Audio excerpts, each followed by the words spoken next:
Hello, this is Dr. Hanaa Assil, and this is a general review on Unit 4 for the A2 Chemistry Edexcel syllabus.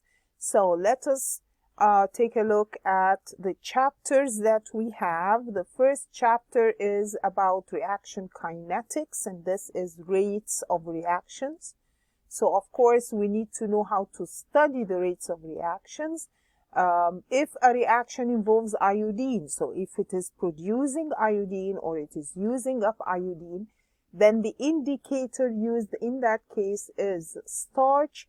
In presence of iodine, of course, starch gives a dark blue-black color. When the iodine is used up, then the solution turns colorless. So we are measuring the time for the solution to turn colorless, or we're doing a titration.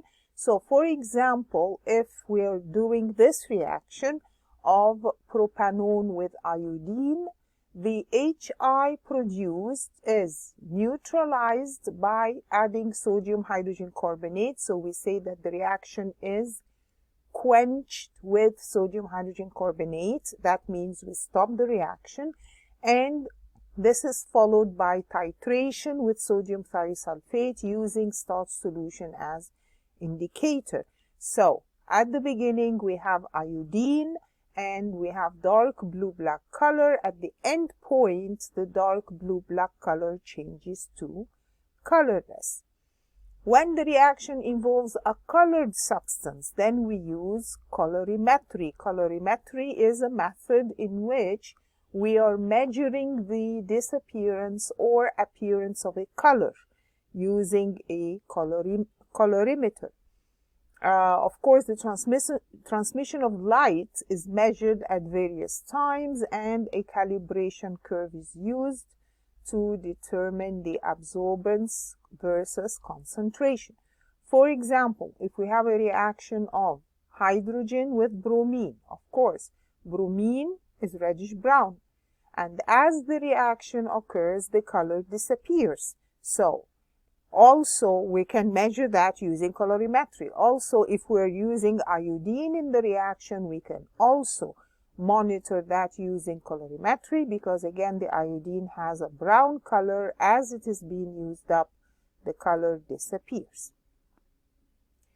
If we have optical isomers, and if you remember, we said optical isomers are isomers in which there is a carbon that is a chiral center. That means a carbon bonded to 4 different groups.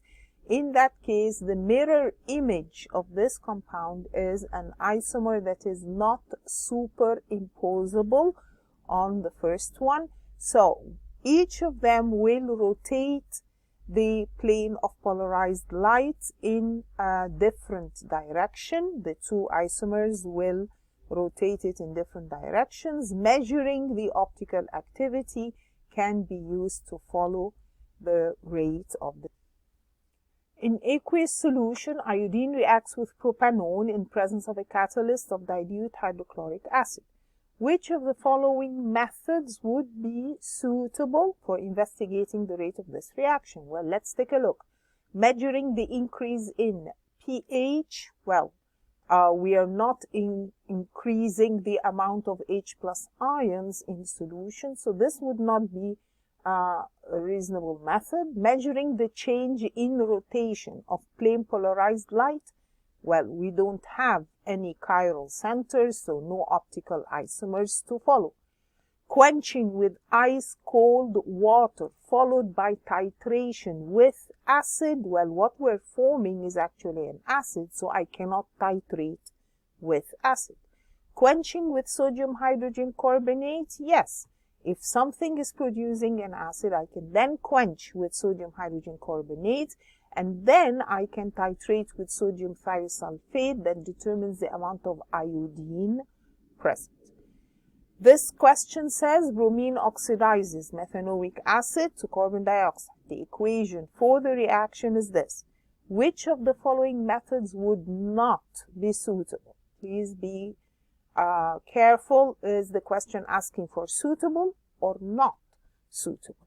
So Which one is not suitable? Colorimetry? Well, we said colorimetry is suitable because we have bromine, which is brown in color, so there will be a change in color when it disappears. Measuring electrical conductivity? Well, yes, we can do that because we have ions being formed, so probably the electrical conductivity would be increasing. Quenching and titrating with acid? Well, we said if something produces an acid, then I cannot titrate it again with acid. Measuring the volume of gas? Yes, we are producing carbon dioxide gas, so one of the methods could be we could measure the volume of a gas using a gas syringe. Which reaction could have its progress continuously monitored? So, continuously monitored by measuring the change in pressure. So where do we have a change in pressure? If we have different number of moles of gases on both sides of the arrow. So A has the same number of moles. They're all gases, but they have the same number of moles. B are gases and they have different number of moles, so we can measure the change in pressure. Of course, if we have solutions, then we do not use pressure. So, we should be able to determine rate law. The rate law is an equation that relates the reaction rate to concentration of reactants. So, in order to determine the rate law, we can do that only experimentally. I cannot determine that from just looking at the balanced chemical equation. So if the question says what can be deduced about the rate equation from the chemical equation, we cannot determine anything about the rate just looking at the balanced equation. So actually nothing, because the chemical equation gives no information about the. So K is the rate constant when we're writing the rate law or the equation to represent the rate. We're going to use K. K is a rate constant, which is a constant for each type of reaction at a given temperature. So the K changes with temperature. Now, if the concentration of a certain reactant is doubled and there is no effect on the rate, that means the rate is not affected by any changes in the concentration of the reactant. We say that the reaction is zero order with respect to that reactant. In that case, the rate law that we're going to write is rate is equal to K. There is no concentration of a reactant in the equation because the rate is not affected by the concentration of the reactant, so it is just equal to K. In that case, the units of K are the same as the units for rate of a reaction, and the units for rate of a reaction is mole per decimeter cubed per second. Now, for a zero order, we said changing the concentration will have no effect on the rate. So if I'm drawing a graph of rate versus concentration, it is a straight line. If I'm drawing a graph of concentration of reactant versus time, the concentration of the reactant is being used up. The reactant is being used up as the reaction proceeds. So this is a straight line with a negative slope, and this negative of the slope is the value for K. Now, what if we double the concentration and this doubles the rate?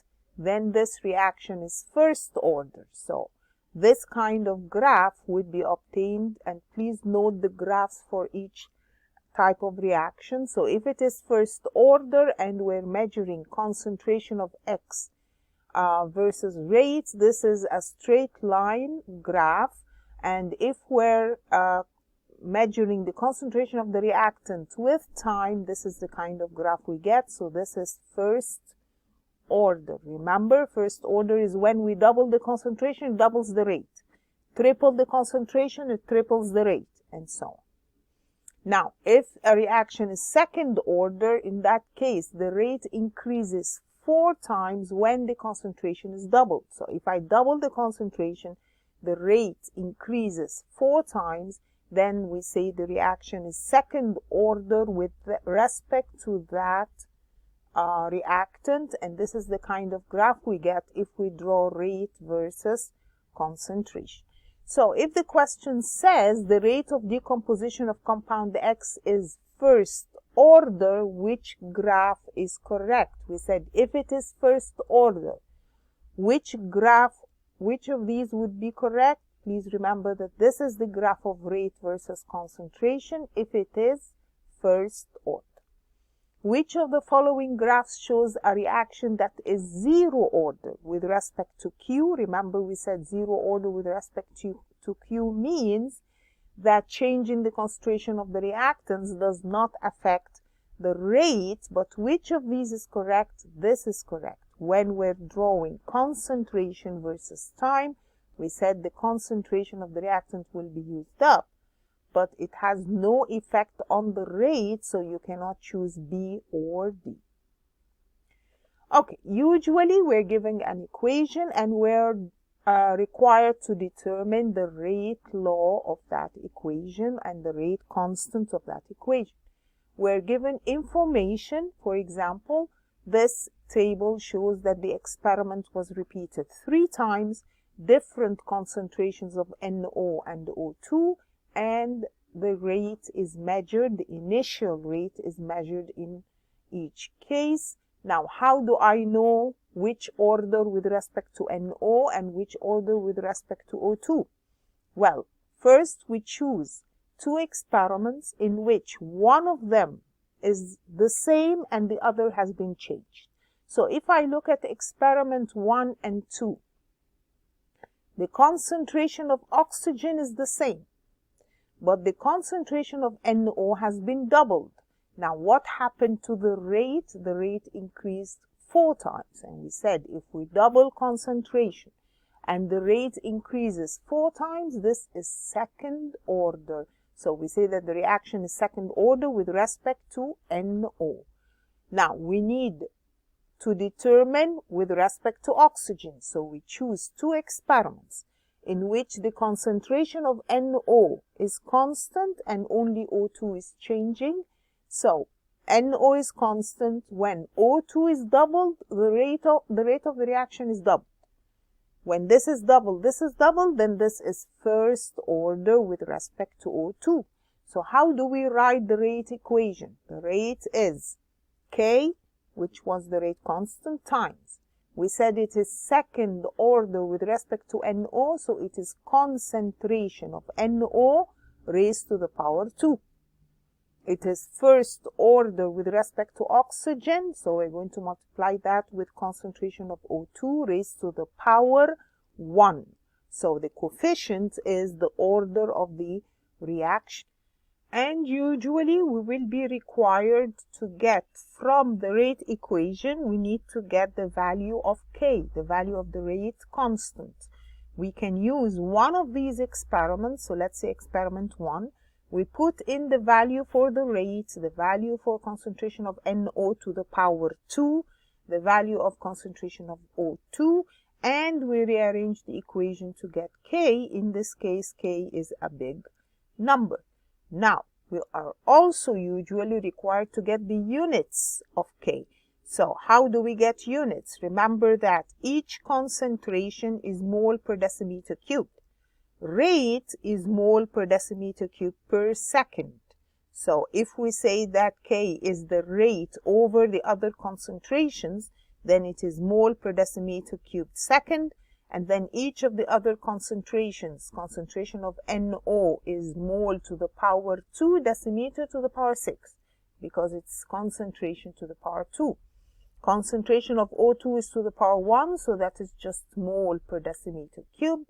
Cancel whatever is up and down on in the equation, and in this case the units are decimeter to the power 6, mole to the minus 2, seconds to the minus 1.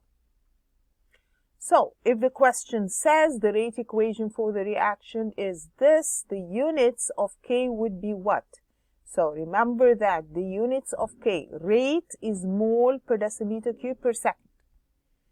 The concentration is mole per decimeter cubed. If you cancel up and down, it comes out to be seconds to the -1. For this reaction, the concentration of both HgCl2 and C2O4 to the -2 are increased by a factor of 3. So we're going to increase the concentrations by a factor of 3. How would that affect the rate? Okay, if we're increasing by a factor of 3, that means 3 to the power 1 for the concentration of HgCl2 times 3 to the power 2, because the concentration of the C2O4 minus is to the power 2. 3 times 9 is 27, and that means the rate will be increased by a factor of 27. Again, this rate equation is given, and the question says if the concentration of both reactants is doubled, the rate will increase by a factor of what? Well, doubled means 2 to the power 2 times 2 to the power 1. These are the concentrations of NO and H2 in the equation. So that means that the rate will increase by a factor of 8. Do we understand what we're doing? Okay. Half-life. What is half-life? Half-life is the time taken for the concentration to fall to half of its original value. So if we have a graph like this, concentration versus time. So obviously this concentration started at 0.2. Now, to go from 0.2 to half of that, which is 0.1, this is called the first half-life. And then to go from 0.1 to half of that, that is called the second half-life, and so on. From 0.05 to half of that, that is called the third half-life. And we can determine the time taken for each of these half-lives if the half-lives are all constant. So here, for example, it's about 7 minutes for each half-life. Then, or 7 seconds, sorry, for each half-life, then the reaction is first order. So we know that the reaction is first order if the half-lives are constant. The half-life of a reaction is what? We said, what is the half-life? It is the time taken for the concentration of a reactant to become half of what it was. Hydrogen peroxide decomposes in a first order. The half-life for this reaction is 60. In an experiment, the initial concentration is this. Now, if the concentration, what is the concentration after 120 seconds? We're saying the half-life is 60. That means after the first 60 seconds, it becomes half of what it started with. After the second 60 seconds, it becomes half of the 0.05. Of course, 120 seconds is actually 2 half-lives. So after 2 half-lives, the concentration would be 0.025. How do we get K from the half-life? And this applies to the first order reactions. K is ln2 over the half-life, and ln2 from the calculator would be 0.693. So K for a first order reaction can be obtained from the half-life. It is 0.693 over the half-life. So if the reaction is 0 order with respect to the reactant, then we can also have a graph of concentration versus time. Now, what is the first half-life? The first half-life is the time taken for the 0.2 to become half of it. Well, that is the first half-life. It's about what? It's 30 something, 37, for example, seconds. The second half-life would be from 0.1 to half of that. Now, we can see that as we go from the first half-life to second half-life to third half-life, these are decreasing. they're not constant, they're decreasing, this tells me that the reaction is zero order. So if it's first order, the half-lives, successive half-lives will be constant or equal to each other. If it is zero order, the half-life decreases, successive half-lives decrease. If it is second order, the successive half-lives increase. So this tells us that the reaction is. So usually we will also be required to get energy of activation for the reaction. We can get that from the Arrhenius equation. So this equation that we have here is the Arrhenius equation. If I plot len K versus 1 over T, then we get this kind of graph in which it is a straight line with a negative gradient, and you should realize that the gradient of this graph is equal to minus activation energy over R. So I can use it to get the activation energy. The activation energy is minus gradient times R. R, of course, is 8.31.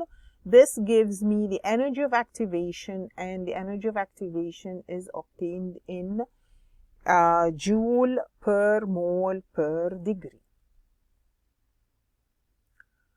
To determine the activation energy for a reaction, a graph was plotted of len K versus 1 over T. K is the rate constant. The gradient of the graph is equal to what? Again, remember, the gradient of this graph is minus EA over R. To calculate the initial rate of a reaction, we can get that from a graph of concentration versus time. The slope of the tangent at time 0, this would give the initial rate of the reaction. So remember, if we're required to get the rate at a certain time, we also draw a tangent and get the slope of this tangent at that specific time. Reaction mechanisms. Reaction mechanism is a step-by-step sequence of reactions that show how the reaction works. So we can only know the mechanism from experiments. So if we have this reaction, there is no way to know what exactly is happening in this reaction, or how does this reaction actually take place, unless we do experiments that show the mechanism. So the steps in the mechanism were found to be this. So in the first step is the NO changes to N2O2, and we are told that this is a fast reaction. And then in step 2, the N2O2 reacts with the hydrogen and forms N2O plus water, and that's a slow step. And then the N2O plus hydrogen again will react to give N2 plus water, and that's a fast step. Now, in order to determine the mechanism, we choose the step that is slow. So which step is slow? It's step 2. And that means everything in step 2 or before it should be included in the rate equation. So if we look at step 1 and step 2, the N2O2 produced in step 1 is used up in step 2. So actually it does not take part in the rate equation. It will not be written in the rate equation. And then we have 2NO, so we have step 1 and 2 include which, and we're looking at the reactants, not the products. Which reactants? We have NO twice and H2 once. This tells me that the reaction is second order with respect to NO and first order with respect to H2. In the hydrolysis of a halogenoalkane, we're going to say that halogenoalkanes can be hydrolyzed, and that means I'm replacing the halogen with an OH in one of two mechanisms, either by a mechanism that is referred to as SN1 or by a mechanism that is referred to as SN2. If we're starting with a tertiary halogenoalkane, we said, what do we mean by a tertiary halogenoalkane? It means the bromine is bonded to a carbon that is bonded to 3 other carbons. Now, what is the mechanism? Well, we're starting with the halogenoalkane alone, and what happens is the bond between the carbon and the Br breaks, and the electrons go to the slightly negative Br. So we're left with a carbon that is missing electrons, so that is a positive carbon. We call that a carbocation. Then the hydroxide ion attacks the carbocation and is added to the molecule. Now, that means that the first step involves only one molecule. The slow step involves only one molecule. We call that SN1. So this is a nucleophilic substitution, but involves only one compound at the beginning in the slow step. This happens if we're starting with a tertiary halogenoalkane. So in this case, the reaction is first order with respect to the halogenoalkane and 0 order with respect to the hydroxide ions. The hydroxide ions do not affect the rate. And that means the rate equation is K times the concentration of the halogenoalkane. But if we're talking about primary halogenoalkanes, we're going to say that the mechanism is an SN2. And that is because the first step, which is the slow step, includes both the halogenoalkane and the hydroxide ion, because the hydroxide ion will attack from the back, releasing the Br from the other side, and this kind of intermediate is obtained, and then the Br leaves, taking its electrons with it. So this is called an SN2 because the first step, slow step, includes both reactants. So in this case, the rate equation would be equal to K times concentration of both reactants involved in the mechanism. Now, this happens because when we have a tertiary carbocation, this is more stable than a primary or a secondary, because the presence of the many methyl groups around the carbocation helps to make it more stable. The methyl groups have what we call an inductive effect. They donate electrons so that the positive carbocation, when it is tertiary, it is more stable. While the primary halogenoalkane, we said this is the kind of mechanism that happens. This is because the carbon, which is primary, will have space around it. It's not crowded with a lot of methyl groups around it. So the OH minus can attack from the back and the Br leaving from the other side. So if this question says a bromoalkane was hydrolyzed by aqueous alkaline solution, the reaction was found to be first order with respect to the bromoalkane, 0 order with respect to the hydroxide. So which halogenoalkane are we looking at?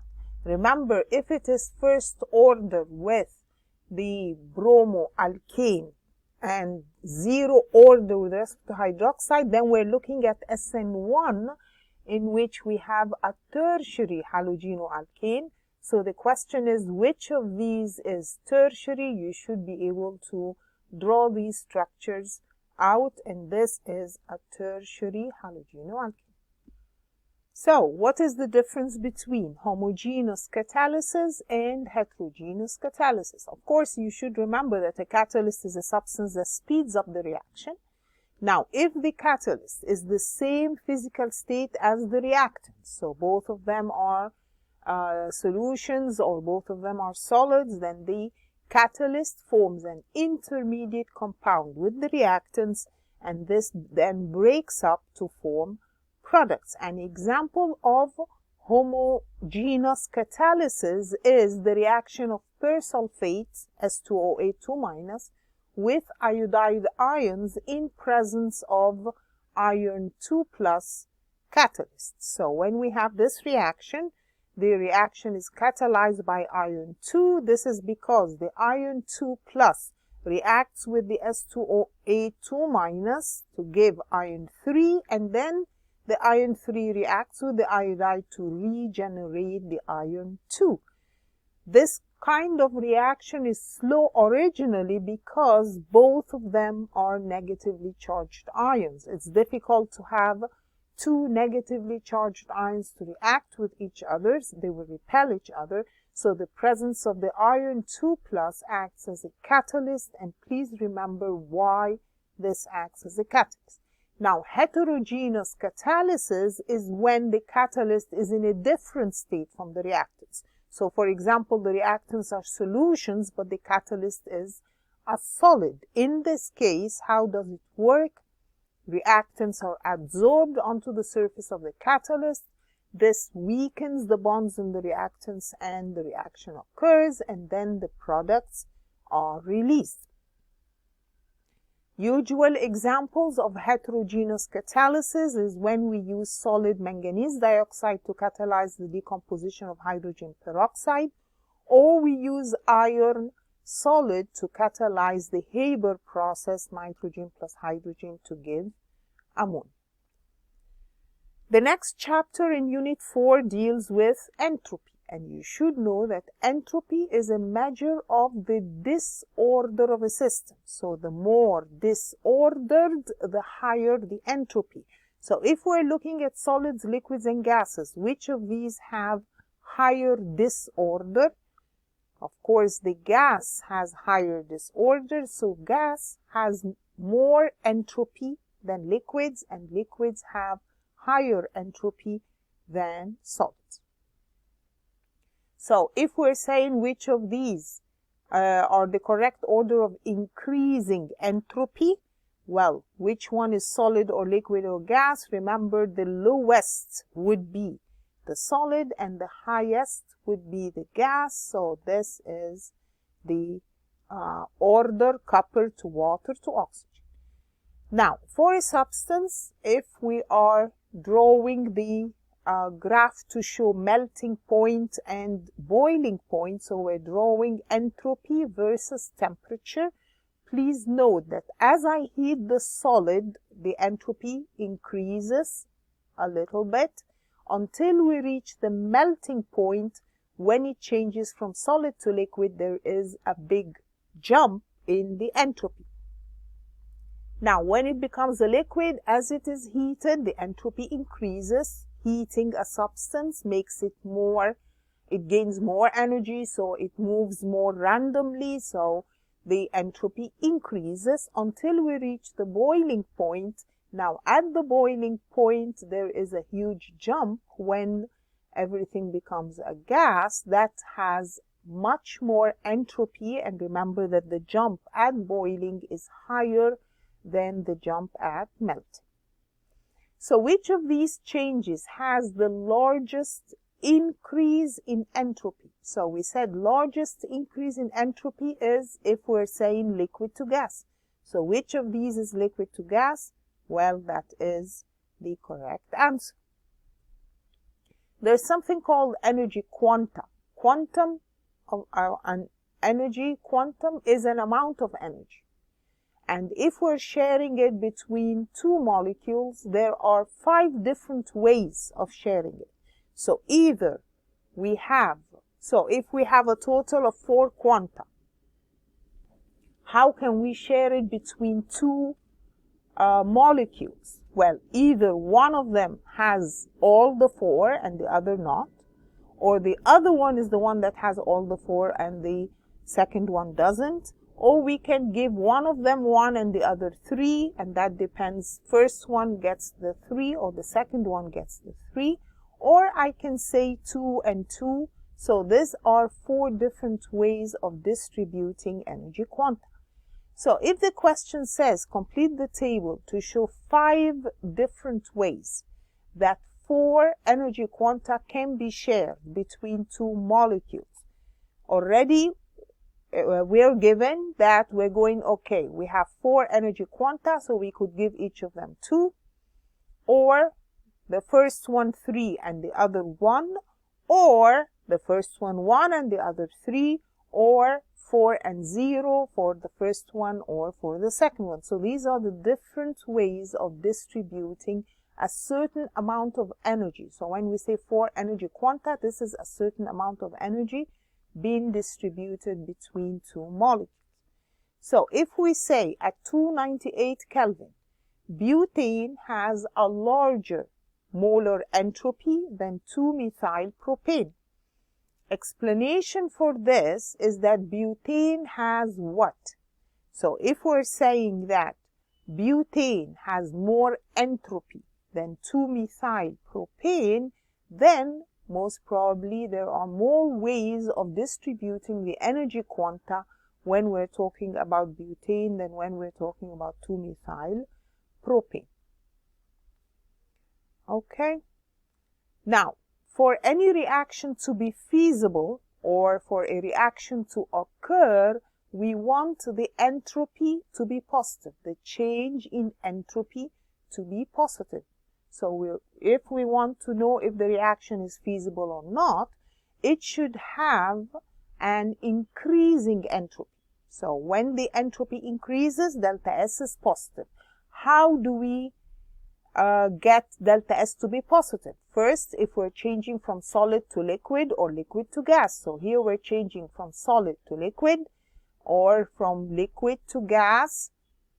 There is an increase in entropy, so the delta S is positive. Or increase in the number of moles. So if I am changing from a certain number of moles and I'm increasing, so here in this equation, before the arrow I have 4.5 moles forming 5 moles. So there is an increase in the number of moles that makes the delta S positive.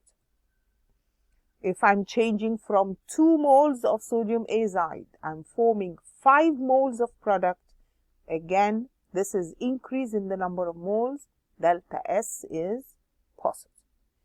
Another method of making delta S positive would be increasing the temperature. So if I increase the temperature, particles have more kinetic energy, vibrate faster, and the entropy increases. So for example, in this question, standard molar entropy of a substance is affected by what?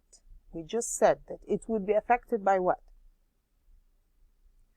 It would be affected by changes of state. So we said from solid to liquid to gas, it is affected. It will be affected by temperature, but actually it is affected by both temperature and changes of state. Again, if we said gases have more entropy than liquids and solids. What if we're comparing different gases? Which one will have more entropy? It is the one that is more complex. More complex means has more electrons, more atoms in it, then it would have more entropy. So in this case, we have carbon dioxide has 2 double bonds, and it has 3 atoms. This would have a higher entropy than nitrogen or hydrogen gas.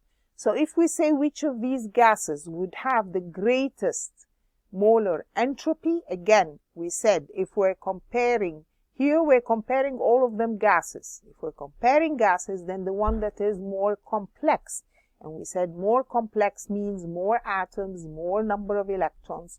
So comparing all of these, the SO2 is the one that has more electrons in the molecule.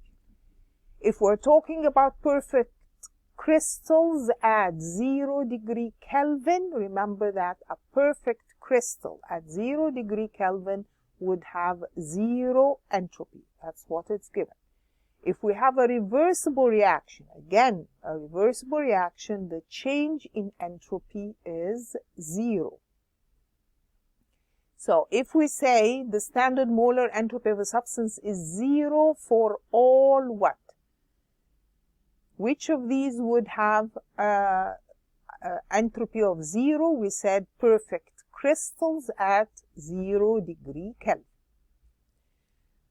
Okay, how do we calculate delta S or the entropy change for a reaction? If we're given delta S system and delta S surroundings. The total of the delta S system and the delta S surroundings is the delta S total for the reaction. Now, how do we get delta S system? That is the products minus reactants. So if we're given values of entropy of products and reactants, then add up the products minus adding up the reactants. This gives the delta S of the system. Now, how do we get delta S surroundings? We should have delta H mentioned somewhere. Then the delta S surroundings is minus delta H over T. What if we're given K? The equilibrium constant, delta S total is R ln K. So these are the different equations that you will need. In this question, which equation shows the relationship between the equilibrium constant and entropy? We said between equilibrium constant and entropy, the delta S total is R ln K. But we also said that the delta S total is the delta S system plus delta S surroundings. So which of these equations is correct? That is the one that is correct. The decomposition of calcium carbonate is important. What are the signs of the entropy of the system and the entropy of the surroundings? Delta S of the system, well, we look at the equation. Do you think the delta S of the system would be positive or negative? Well, we are starting from solids and we're forming gases, or we're saying that we're forming 2 moles from 1 mole. So that means that my delta S should be positive. How do I get delta S surroundings? Delta S surroundings is minus delta H over T. If the delta H is positive, that means the delta S surroundings comes out to be negative. If the delta H was negative, then the delta S surroundings would be positive. Ethanol burns in excess oxygen and we're given molar entropies of each of the substances. What is delta S of the system?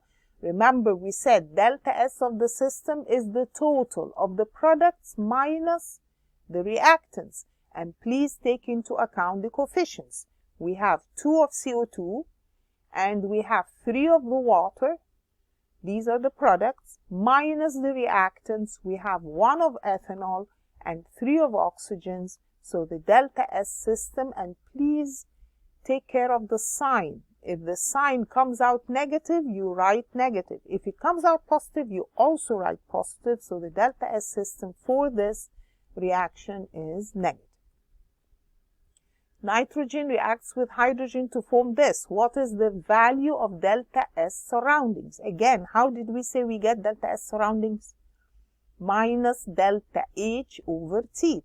We already have delta H as a negative value, and that means that we have the negative of negative, and the delta H is given in kilojoules, while we are required to get the delta S surroundings in joules. So remember that we should change the kilojoules to multiply by 1000 to change it to joules.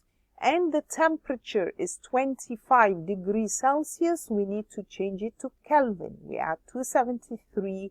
In that case, the delta S surroundings comes out as a positive value.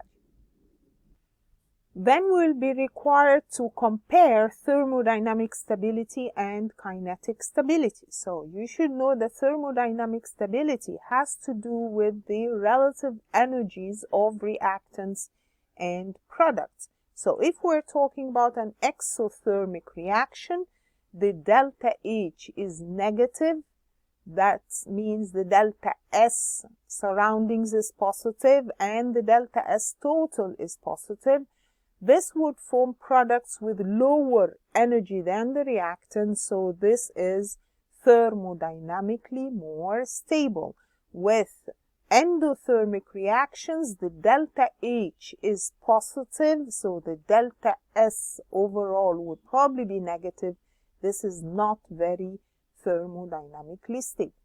If we're talking about kinetic stability, then the kinetic stability has to do with the pathway between reactants and products. So it has to do with the activation energy. If the activation energy is low, then the reaction will be fast at low temperatures. So the next chapter is on energetics. Energetics has to do with delta H, which is the enthalpy change under standard conditions. You remember that standard conditions are a pressure of 100 kilopascal, temperature 298. If we're talking about a solution, its concentration would be 1 mole per decimeter cubed. If we say standard state, it is the physical state of a substance under standard conditions. That means at room temperature and pressure.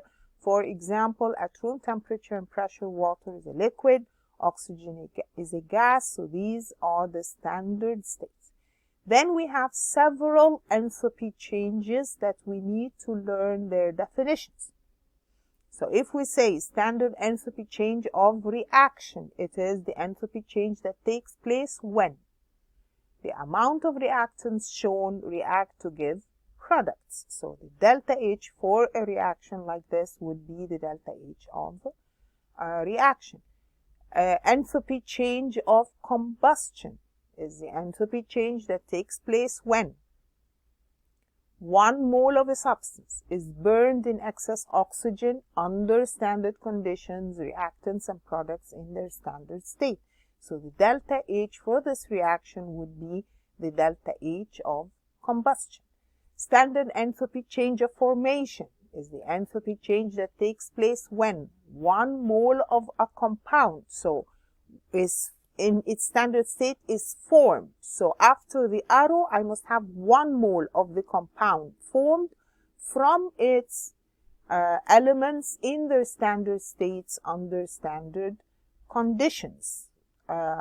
So for this equation, for example, the delta H can either be formation of water or combustion of hydrogen. Standard enthalpy change of atomization is the enthalpy change that takes place when 1 mole of gaseous atoms is formed from its elements under standard conditions.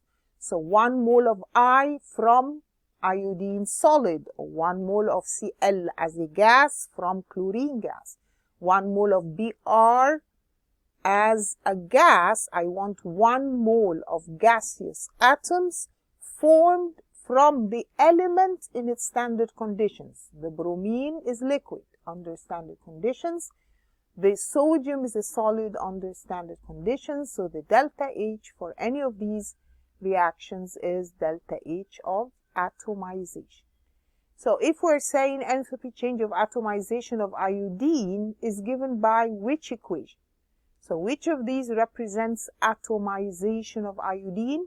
We said 1 mole of gaseous atoms, so I want to form 1 mole of iodine, so C and D are wrong, from its elements in standard conditions. The standard state of iodine is a solid. What is ionization energy? It's the amount of energy required to remove the most loosely bound electron to form a positive ion. So if we're removing the first electron from an atom to form +1 ion, this is first ionization. If I'm removing a second electron from the +1 to form +2, that is second ionization energy. What is first electron affinity? It is the enthalpy change when 1 mole of electrons is added to 1 mole of gaseous atoms to form 1 mole of gaseous -1 ion. So electron affinity, I am forming 1 mole from 1 mole of gaseous atoms. The second would be I am removing or adding another electron. So 1 electron is added to 1 mole of gaseous -1 to form gaseous -2. Please pay attention to all of these definitions. Remember, the second electron affinity is always endothermic. The overall enthalpy change to form oxide ions is the sum of both enthalpies. What is standard enthalpy change of solution? It is the enthalpy change that takes place when 1 mole of an ionic solid dissolves in water, so it forms aqueous ions under standard conditions. 1 mole of ionic solid, so I'm starting with an ionic solid, 1 mole, dissolves in water to give dilute solution. So this is giving the ions in the aqueous state. This is delta H of solution. Now, what determines whether the substance dissolves or not? We're trying to break bonds inside the solute. So we break the bonds between the ionic crystal, and then we break the interactions between the solvent, so for example hydrogen bonding in the water, and then we form solvent-solute interactions. This would be the heat of hydration. So which reaction has an enthalpy change equal to enthalpy change of solution? Which of these shows enthalpy change of solution? Again, what was definition of enthalpy change of solution? It is when 1 mole of ionic solid, so C and D are wrong, dissolves in water to give an infinitely dilute solution under standard conditions. So we dissolve it in a lot of water to give a very, very dilute solution. Enthalpy of hydration is the enthalpy change when 1 mole of gaseous ions dissolve in sufficient water to give an infinitely dilute solution. So we're starting here from gaseous ions, we're forming the ionic compound as an aqueous solution, and remember that hydration enthalpies are always negative. That means they are exothermic when we try to dissolve 1 mole of the sodium ions and the chloride ions in the gaseous state to form sodium chloride solution. What are the factors that affect the enthalpy of hydration? Enthalpy of hydration is a measure of the energy released when attractions are set up between positive or negative ions in the water molecules. The ions with smaller radius will dissolve more easily and have higher delta H of hydration. Ions with smaller radius dissolve more easily, higher delta H of hydration. So if we're trying to dissolve this, the one that is smaller radius, that means sodium instead of potassium or magnesium instead of calcium, then they will dissolve more easily. So here the sodium is the one that will have a higher delta H of hydration, or magnesium if we're talking about group 2. What is the standard enthalpy change for the following process? Again, how do we get the enthalpy change of a reaction? This is enthalpy change of hydration, and we are given the values for the strontium ion and the fluoride ions. So if we add them together, we have 2 fluorides and 1 strontium. This will give the delta H of hydration. Energy is given out when 1 mole of gaseous magnesium ions is hydrated. This is more exothermic than the corresponding value for barium ions. So if we're comparing magnesium ions with barium ions, why is it that the magnesium ions are more likely to dissolve? This is because we said the ionic radius of magnesium is less than that of barium. Lattice energy. What is definition of lattice energy? It is the enthalpy change when 1 mole of an ionic compound is formed from its gaseous ions. So I'm starting with 1 mole of, or I'm forming 1 mole of an ionic compound like sodium chloride from its gaseous ions. The gaseous ions are reacting to form sodium chloride solid. Then this is lattice energy. The lattice energy is always exothermic because forming the solid is more stable with respect to the gaseous ions. Now, what will affect the value of delta H lattice or the lattice energy if we're comparing the cations? So both of them are fluoride and fluoride, but one of them is lithium ion and the other is cesium ion. Now, the lattice energy is less exothermic as the size of the cation increases. So in this case, cesium fluoride will have lower lattice energy than lithium fluoride.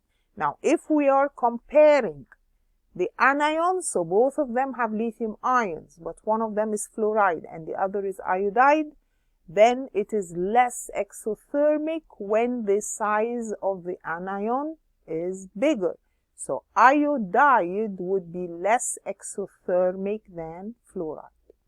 Please keep all of these in mind. Lattice energy becomes more exothermic when we have more charge. So if I'm comparing magnesium 2 plus to lithium plus, then the magnesium 2 plus, and actually it has O2 minus, both of these have higher charges, so the delta H lattice is more exothermic. Of course, when we say the lattice energy is more exothermic, that means it's a bigger value. And it is a bigger value because the greater charge on the ion means higher charge density, and that means the ionic bond in magnesium oxide is much stronger than the one between lithium ions and fluoride ions. So if the question says magnesium chloride has a more exothermic lattice energy than sodium chloride, why? Of course, we said as the size of the ion decreases, the charge increases, lattice energy becomes more exothermic. So we said the magnesium is smaller with higher charge. That means the ionic bond would be stronger, so the lattice energy would be more exothermic. Okay, what is Hess's law? Hess's law states that the total enthalpy change in a reaction is independent of the route by which the reaction takes place as long as the initial and final conditions are the same. So if we know any one of these, delta H1, delta H2, then I can use it to calculate the delta H of the required reaction. So in this case, the delta H is equal to delta H1 plus delta H2. So if we're given this kind of question, we're given the lattice energy of calcium chloride, hydration enthalpy of calcium, hydration enthalpy of chloride, and we're required to get enthalpy change of solution of calcium chloride. We know that the enthalpy change of solution is changing the solid to aqueous ions, that is delta H of solution. Now I can use hydration enthalpies because we're given delta H of hydration and we're given the lattice energy of calcium chloride. You know that the lattice energy is the formation of the ionic solid from gaseous ions, so that is delta H lattice. And the hydration enthalpies is formation of the aqueous ions from the gaseous ions. Using Hess's law, delta H of solution would be the delta H lattice minus delta H lattice plus the delta H of hydration of calcium plus 2 times delta H hydration of chloride ions. This comes out to minus 120. Please pay attention to the signs. Here he's saying use the standard enthalpy changes of formation to calculate the standard enthalpy change of this reaction. So we have this reaction. We can form reactants and products from their elements. So that is the delta H that is given. Now follow the direction of the arrow. You will find that the delta H of formation of reactants plus delta H that we are looking for is equal to delta H of formation of products. put in the values, take into account the coefficients, and the delta H of the reaction comes out to plus 20 kilojoules per mole. Please practice all of these questions. Now, the Born-Haber cycle is just like a bigger Hess's cycle, in which we use all the delta H's that we have been talking about. So it involves determination of lattice energy using two pathways in which total energy changes of one is equal to the total energy change of the other. So we're given a Born-Haber cycle and we're asked questions about it. So here, for example, the enthalpy of hydration of magnesium is minus 1920. What is the enthalpy of hydration of the chloride ion? Now, what is enthalpy change of hydration? It is the change from the gaseous ions to the aqueous ions. So I have one magnesium and I have two chlorides. Now, the value of these is equal to the two arrows on the right. So this is equal to the total of minus 2526 plus minus 148. This comes out to this value. Then we're given the one for magnesium. I can get the one for chloride. That would be the difference divided by 2 because we're forming two chloride ions. So this is the value that we should get. Again, if we're given the Born-Haber cycle, this is for magnesium chloride. Which of these is electron affinity? Again, what do we mean by electron affinity? It is the enthalpy change when 1 mole of electrons is added to 1 mole of gaseous atoms. So we're starting with gaseous atom of chlorine and we want to add 1 mole of electrons to form 1 mole of Cl minus. But the question here, we have 2 moles. So Y is actually twice the electron affinity. We want only one of them, so that is divided by 2. Which expression gives the lattice energy? Where can we get lattice energy? What is lattice energy again? Lattice energy is from the gaseous ions to the solid ionic compound. So that red arrow going down is the lattice energy. It is equal to what? It's equal to the total of the blue arrows subtracted from U. So we have U, lattice energy is U minus the total of the blue arrows. Which energy change in the cycle does X represent? Where is X? X is going from magnesium gas to magnesium 2 plus. That means we're losing 2 electrons. So this is actually, remember, this is ionization energy for losing electrons. But the ionization energy is, the first would be removing the first electron. The second would be removing the second electron. So from Mg to Mg2 plus, this is the sum of the first and second ionization energies of magnesium. Usually we have this table where we're given theoretical lattice energy and experimental lattice energy. Now, we should know basically that if a substance is purely ionic, the theoretical will be very similar to the experimental.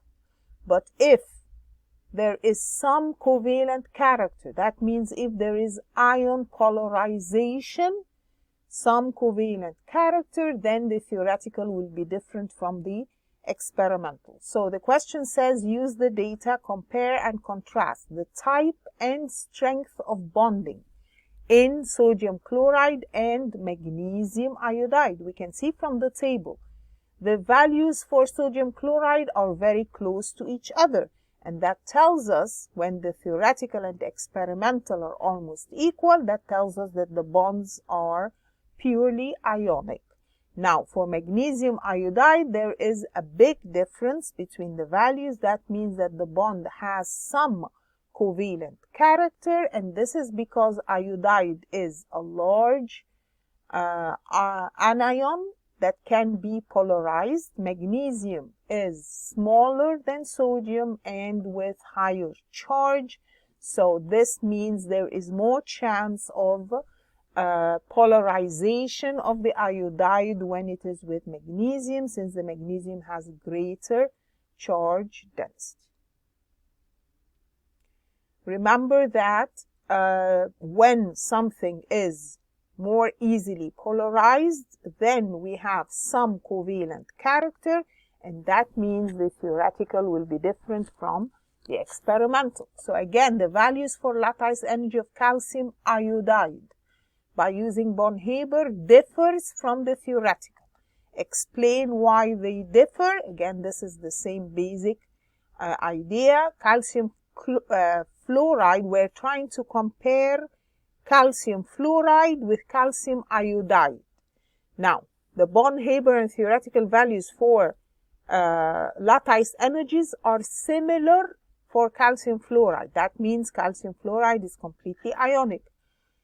If we say they are different for calcium iodide, then the calcium iodide has some covalent character. This is because the calcium ion has higher charge, has more polarizing ability. The fluoride ion is small, so it's not easily polarizable, while the iodide ion is large and easily polarized.